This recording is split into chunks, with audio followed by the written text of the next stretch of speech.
Hello नमस्कार साथियों, स्वागत करते हैं एक बार फिर से आपका हमारे YouTube channel Sunday study point पे। तो साथियों, आज का जो हमारा टॉपिक है, हरियाणा जी के टेस्ट सीरीज चल रही है, उसकी 125 नंबर की क्लास है। इससे पहले हमारी 124 क्लास अपलोड हो चुकी हैं। यदि भी नहीं देखें तो आप उन्हें भी देख सकते हैं, जिसका लिंक आपको नीचे डिस्क्रिप्शन में मिल जाएगा, या फिर आप चैनल के प्ले लिस्ट में जाकर वहाँ से हमारे अन्य वीडियोज़ देख सकते हैं, जहाँ आपको अन्य विषय पर वीडियोज़ मिल जाएंगी। तो साथियों, जितनी परीक्षाएं होती है हरियाणा सरकार द्वारा या एचएसएससी द्वारा ली जाने वाली परीक्षाएं, ये पुलिस, पटवार, ग्राम सचिव, कलरक या इत्यादि, ग्रुप ए से लेकर ग्रुप डी तक की जितनी परीक्षाएं होती है, उन सभी की परीक्षाओं के लिए ये महत्वपूर्ण क्लास है। तो वीडियो को अंत तक देखिएगा, देखते रहिएगा।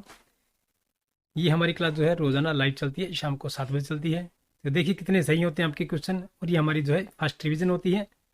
तो साथियों, अभी तक आपने हमारे YouTube channel Sunday study point को सब्सक्राइब नहीं किया तो सब्सक्राइब कर लें, साथ में बेल आइकन को प्रेस कर लें, अपने दोस्तों के साथ शेयर कर दीजिए, लाइक कर दीजिए वीडियो को। चलिए, आज का जो हमारा पहला प्रश्न है वो आपके स्क्रीन पर आ गया है साथियों। तो सबसे पहले आंसर कौन देगा इसका, कि हरियाणा के एक सैंधव स्थल से एक मुद्रा प्राप्त हुई है जिस पर विचित्र पशु अंकित है, जिसका धड़ सिंह सिंह की तरह और सिंह बैल की तरह है। उक्त स्थल कौन सा है ये? देखिए, सैंधव स्थल की एक मूर्ति प्राप्त हुई हमें, ठीक है, एक मुद्रा प्राप्त हुई है जिसके ऊपर ऐसी विचित्र अंकित है। ये देखिए पशु है ये, जिसका धड़ तो हमारा सिंह, यानी कि जो नाड़ है वो तो देखिए सिंह की तरह है, ठीक है, यानी कि शेर की तरह है।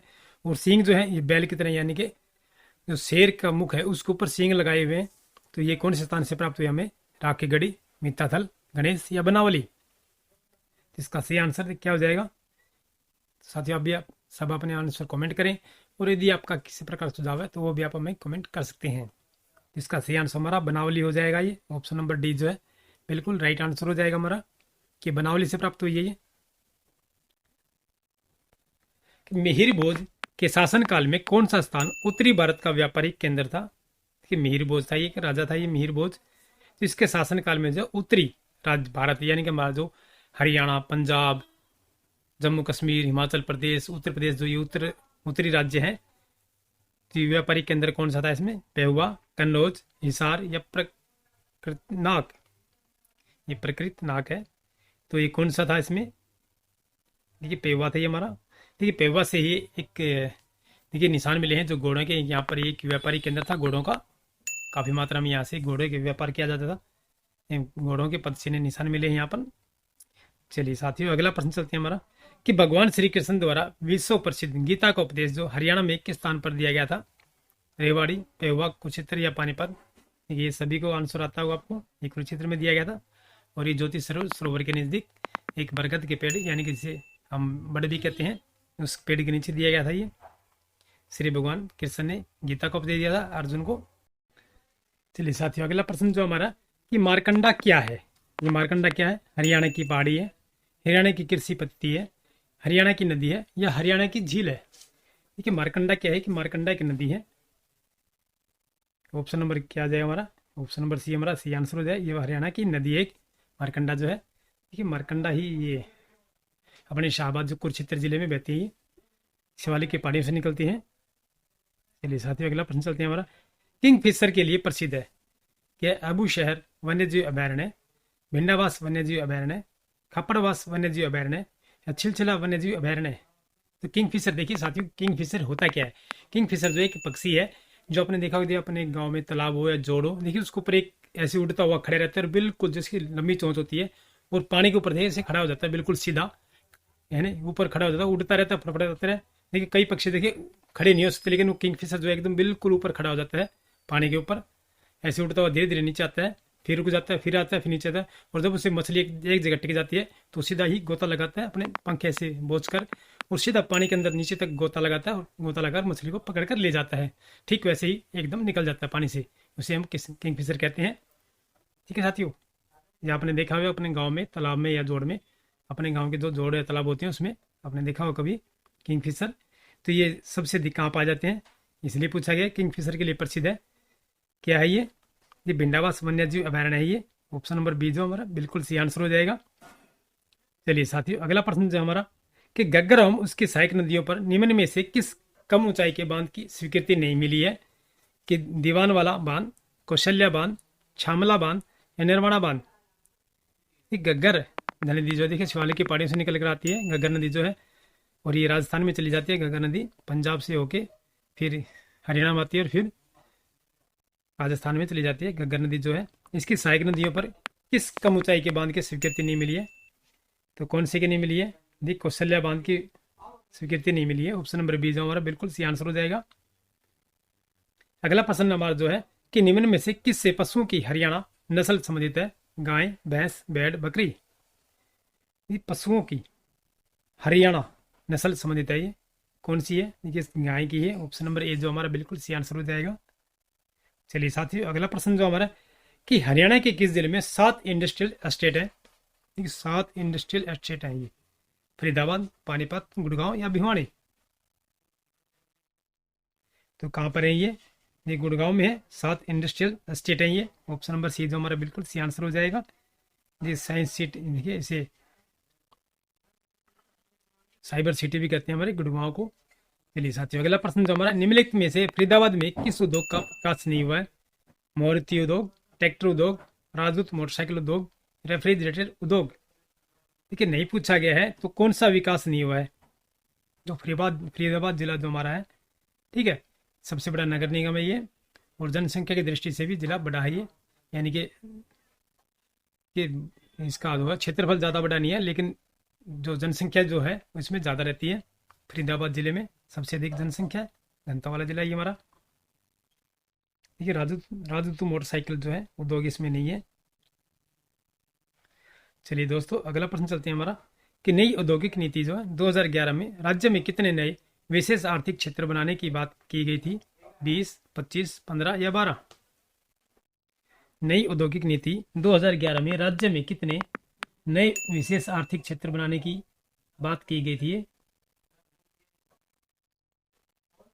देखिए 20 बनाने की थी। ऑप्शन नंबर ए जो हमारा बिल्कुल सी आंसर हो जाएगा। अगला प्रश्न हमारा जो है कि निम्नलिखित में से किस जगह आकाशवाणी केंद्र स्थित नहीं है? ये नहीं पूछा गया तो कहाँ पर नहीं है? रोहतक, कुरुक्षेत्र, हिसार, यमुनानगर। देखिए रोहतक में है हमारा, कुरुक्षेत्र में भी है और हिसार में भी है। तो आकाशवाणी केंद्र जो हमारे एफएम रेडियो चलते हैं, ठीक है, यमुनानगर जिले में नहीं है। ऑप्शन नंबर डी जो हमारा बिल्कुल सी आंसर हो जाए, यहाँ पर नहीं है। 3 हरियाणा में केवल 3 ही आकाशवाणी केंद्र है, रोहतक, कुरुक्षेत्र, हिसार।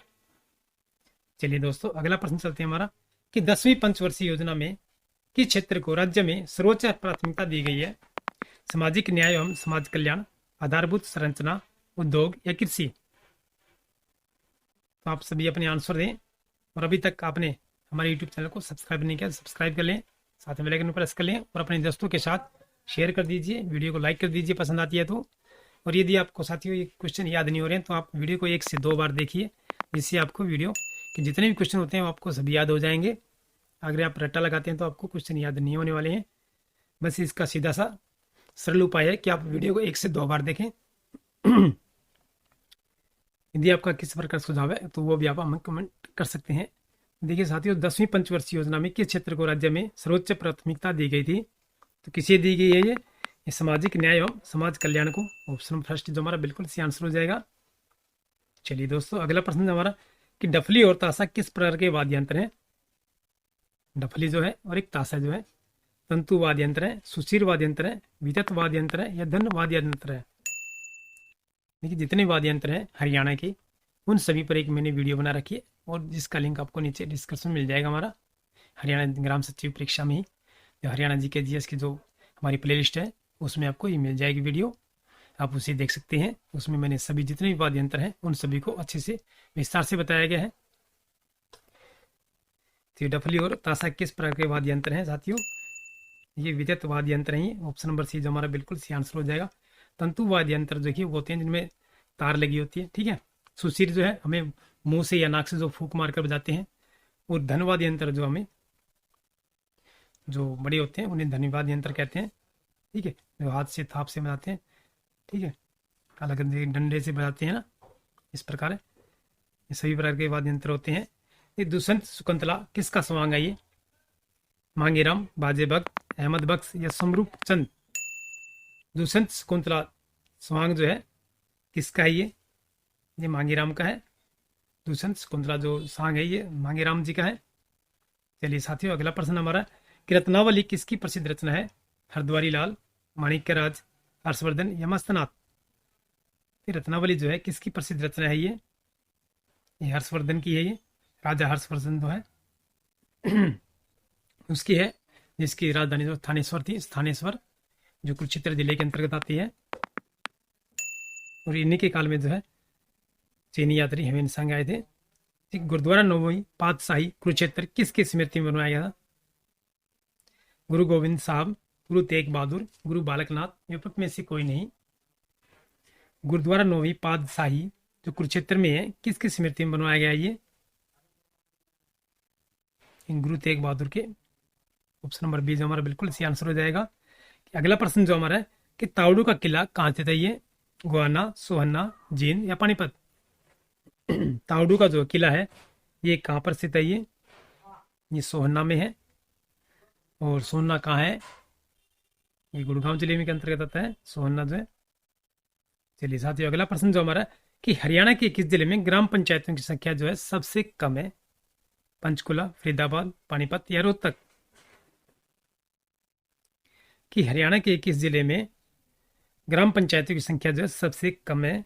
किसमें है? ये फरीदाबाद में है। कि फरीदाबाद में देखिए सबसे कम गांव भी हैं और पंचायत भी है, और सबसे अधिक जो है भिवानी जिले में। चलिए दोस्तों, अगला प्रश्न चलते हैं हमारा। किस विश्वविद्यालय को एफिलिएटिंग विश्वविद्यालय का दर्जा दिया गया है? लिंगा विश्वविद्यालय, कुरुक्षेत्र विश्वविद्यालय, दीनबंधु छोटूराम विज्ञान एवं प्रौद्योगिकी विश्वविद्यालय या फिर में से कोई नहीं। ये किस विश्वविद्यालय को एफिलिएटिंग विश्वविद्यालय का दर्जा दिया गया है? तो किसे दिया गया है? ये दीनबंधु छोटूराम विज्ञान एवं प्रौद्योगिकी विश्वविद्यालय को दिया गया है ये। चलिए दोस्तों, अगला प्रश्न हमारा जो विजेंद्र सिंह हरियाणा के किस जिले के निवासी हैं? ये विजेंद्र सिंह जो है ये मुक्केबाजी से हैं, यानी बॉक्सर एक प्रकार के, और बॉक्सर के रूप में किसी मिनी क्यूबा किससे कहा जाता है? ये भी आपको पता होगा। तो ये भिवानी को कहा जाता है मिनी क्यूबा, क्योंकि सबसे अधिक जो बॉक्सर यहाँ से निकलते हैं। तो विजेंद्र सिंह है, भिवानी जिले के रहने वाले हैं और देवसर गाँव के। चलिए दोस्तों, अगला प्रश्न हमारा है कि वर्ष 2011 की जनगणना के अनुसार राज्य में सर्वाधिक पुरुष साक्षरता दर पाई जाती है? रेवाड़ी में, महेंद्रगढ़ में, गुड़गांव में या फरीदाबाद में। ये पुरुष साक्षरता दर पूछी गई है, सबसे अधिक कहाँ पाई जाती है? तो ये हमारी कहाँ है? एक रेवाड़ी में है ये। और दोनों की पूछा है पुरुष और महिला की, तो गुड़गांव में है। चलिए दोस्तों, अगला प्रश्न जो हमारा है कि हरियाणा हरिजन कल्याण निगम की स्थापना कब की गई थी? ये जनवरी 1971, फरवरी 1972, मार्च 1973 या अप्रैल 1974। हरियाणा हरिजन कल्याण निगम की स्थापना जो है कब की गई थी? ये जनवरी 1971 में की गई थी। ऑप्शन नंबर फर्स्ट ही हमारा सही आंसर हो जाएगा। अगला प्रश्न हमारा जो है कि पंडित नेकीराम शर्मा ने वर्ष 1917 में रोहतक जिले में किस आंदोलन का नेतृत्व किया था? ये पंडित नेकीराम शर्मा थे, और 1917 में इन्होंने रोहतक जिले में किस आंदोलन का नेतृत्व किया था? स्वदेशी आंदोलन, असहयोगी आंदोलन, होम रूल आंदोलन, सविनय अवज्ञा आंदोलन।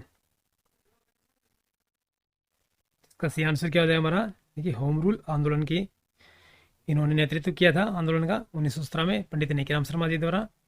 अगला प्रश्न जो हमारा है कि राजीव गांधी अक्षय ऊर्जा पार्क का निर्माण कहाँ आरंभ किया गया है? फरीदाबाद, पलवल, गुड़गांव या कैथल। राजीव गांधी अक्षय ऊर्जा पार्क का जो निर्माण कहाँ किया गया है? ये गुड़गांव में है। और गुड़गांव में जो इंटरनेशनल यानी कि अंतर्राष्ट्रीय जो है सोलर सिस्टम का जो है यहाँ पर हमारे क्या है ऑफिस है, मेन ऑफिस है यहाँ पर। चलिए दोस्तों, अगला प्रश्न जो हमारा कि आड़ू उत्पादन में हरियाणा का प्रथम जिला कौन सा है? ये आड़ू देखे होंगे आपने, अभी देख कुछ ही दिनों में आने वाले हैं आड़ू। ठीक है, पलवल, पंचकुला, हिसार, सिरसा। आड़ू उत्पादन में जो है हरियाणा का प्रथम जिला कौन सा है? तो ये कौन सा है? ये सिरसा जिला है, सबसे अधिक आड़ू पैदा होते हैं यहाँ पर। चलिए दोस्तों, अगला प्रश्न चलते हैं हमारा कि गेहूं की फसल उत्पादन में जिलों का घटते क्रम में बताएं। ये गेहूं की फसल जो है सबसे कम घटते हुए क्रम बताने हमें, ये पहले ज़्यादा, फिर उससे कम, फिर उससे कम, फिर उससे कम, इस प्रकार बताना हमें। सिरसा, जींद, हिसार, फतेहाबाद घटते क्रम में है, तो सही आंसर क्या हो जाएगा? ये सबसे ज़्यादा पहले देखा जाए हमें कौन सी में है? ये सिरसा जिले में सबसे ज़्यादा है। फिर उसके बाद देखिए हमारी फतेहाबाद ये हिसार में आती हैं, फिर उसके बाद हमारा जींद में है और फिर फतेहाबाद में। इस प्रकार हमारा सही आंसर हो जाएगा कि गेहूं की फसल जो है उत्पादन में जिलों का घटते क्रम में बताया गया है कि सबसे ज़्यादा पहले सिरसा में, फिर उसके बाद हिसार में आती है, फिर जींद में आती है और फिर फतेहाबाद में। इस प्रकार हमारा सही आंसर हो जाएगा ऑप्शन नंबर डी जो है। चलिए साथियों अगला प्रश्न चलते हैं हमारा कि गैर सरकारी संस्था सीड का गठन किसकी अध्यक्षता में किया गया? प्रवीण यादव, हरि सिंह यादव, गोवर्धन मलिक या भगवान सिंह सिंधु? गैर सरकारी संस्था जो सीड का गठन किसकी अध्यक्षता में किया गया था? ये प्रवीण यादव की। ऑप्शन नंबर फर्स्ट ही हमारा बिल्कुल सही आंसर हो जाएगा। चलिए साथियों अगला प्रश्न चलते हैं हमारे कि चंडी शतक और हर्षचरित के रचयिता कौन थे? श्रीधर, गुरुध्वज, श्रीधर या बाणभट्ट? चंडी शतक जो है हरिश्चरित के रचयिता कौन है? ये चंडी हमारी हरियाणा की राजधानी जो चंडीगढ़ है, और ये किसके नाम पर रखा है? ये चंडी मंदिर है इनके पास ही, चंडीगढ़ में जो है इसके नजदीक देखिए मोहाली में जो है ना एक चंडी मंदिर है, उसी के नाम पर देखिए चंडीगढ़ मंदिर, चंडीगढ़ नाम रखा गया है ये। ठीक है, याद रखिएगा आप। तो ये किसके द्वारा लिखी गई है? ये बाणभट्ट के द्वारा लिखी गई है। चंडी शतक जो है हरिश्चरित के रचयिता कौन थे? बाणभट्ट थे। बाणभट्ट जो है ये हरिश्चरित के जो राजा हरिश्चंद्र थे उसके ये क्या थे? सैनिक थे। देखिए शायद इनके वो कहते हैं कवि थे, राजकवि थे ये। चलिए साथियों अगला प्रश्न जो हमारा कि लाल धूप उपन्यास के लेखक कौन है? अमृतलाल मदान, उर्मी कृष्ण, जय नारायण कौशिक या कृष्ण बाछल? लाल धूप उपन्यास के लेखक कौन है? अमृतलाल मदान है ये। ऑप्शन फर्स्ट ही हमारा बिल्कुल सही आंसर हो जाएगा। कि राणा प्रताप, राजा हरिश्चंद्र, सांगों की रचना किसने की है? मोहन चोपड़ा, मालदेव, कवि समाईनाथ या सुंदरदास?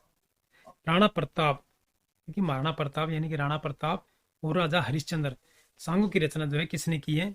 ये सांग या फिर सवांग। ठीक है साथियों, तो इसका सही आंसर हमारा कवि समाईनाथ हो जाएगा। ये कवि समाईनाथ जो है ऑप्शन नंबर सी हमारा बिल्कुल सही आंसर हो जाएगा। तो साथियों हमारे 30 क्वेश्चन थे जो हमारे प्रैक्टिस सेट जो हमारा चल रहा है 132, 33, 34, 35।